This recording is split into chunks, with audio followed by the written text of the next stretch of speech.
Hi friends, একটু নতুনত্ব ডিম কষা করছি। প্রথমে আমি ডিম আলু সেদ্ধ করে নিয়েছি, পেঁয়াজ আদা রসুন কাঁচা লঙ্কা জিরে এবং দারচিনি এলাচ আমি নিয়েছি।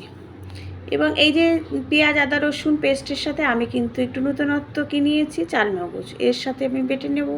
এবং কড়াইয়ের মধ্যে একটু নুন হলুদ দিয়ে যদি ডিমটাকে ভাজা যায় তাহলে খুব সুন্দর একটা লালচে ধরন আসে।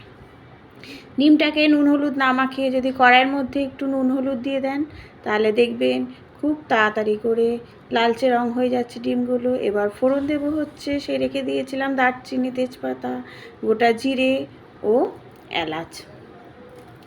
ফোড়নটাকে নাড়াচাড়া করে যখন দেখবেন যে খুব ভালো একটা স্মেল বেরিয়েছে, আমি এই পেস্টটা দিয়ে দেব, পেঁয়াজ আদা রসুন কাঁচা লঙ্কা আর হচ্ছে চালমগজ বাটা।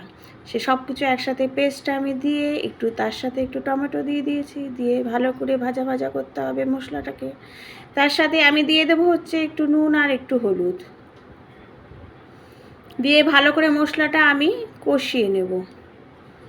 কষিয়ে নেওয়ার পরে যখন দেখবেন যে হালকা একটু তেল ছাড়ছে, একটু হলুদ দিতে হবে।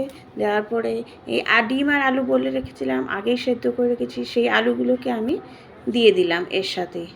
ভালো করে ডিমটাকেও ভালো করে মশলার সাথে কষিয়ে নেওয়ার পর আমি জল গরম দিয়ে দিচ্ছি। দেওয়ার পর ডিমগুলো দিয়ে দেব,